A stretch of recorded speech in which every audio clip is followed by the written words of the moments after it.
नमस्कार। Alisa foundation को आपण मानक स्वागत करुछि मो अर्णदा। आलिसा फाउंडेशन एक सामाजिक अनुष्ठान जहा कि वर्तमान एक प्रयास जारी करछि जे हमर पितामाता पई गोटे दिवस पालन करा जाऊ वर्षक 12 मास मध्य सरकार स्वीकृति प्राप्त होई कैलेंडर रे स्थान पाऊ ए दिवसटी। कारण आम संस्कृति रे आमे अनेक दिवस पालन करूछे सेही उपरे हमर पाखरे जो व्यक्ति अछंती व्यक्तित्व अछंती से व्यक्ति को मुहर सुनिबा एहा उपरे किछि कथा। तो से आउ कि नियंती आपण मानकर अति प्रिय मनीषटी अछंती सुंदर मनीष जे कि वरिष्ठ बीजेपी नेता तथा सुप्रीम कोर्ट रो सीनियर पैनल काउंसिल श्रीयुक्त जीवन कुमार साहू आसंतु स्वागत करिबा आम चैनल को।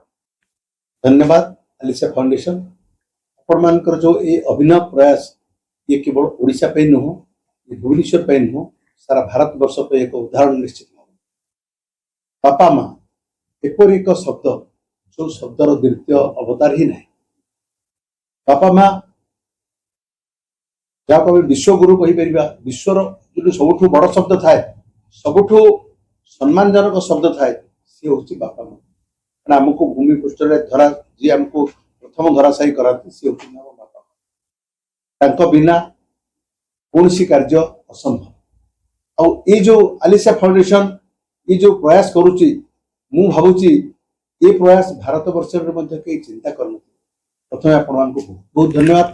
आपने पढ़े एक सुदूर प्रसारी अभिनव कार्यक्रम आयोजन करने चिंता करुछार स्तर में विभिन्न लोक को आप भेटुंट मुझे देखिली अनेक मंत्री अनेक प्रोफेसर अनेक साहित्यिक अनेक लोक भेटुंट मतामत नौ। मोर व्यक्तिगत मतामत ये कथा कहीं करना आपण मैंने कर निश्चित भाव में समाजर सबु स्तर आपण मान को सहयोग मिलिबो ही मिलिबो एथिरे दिमत नहीं।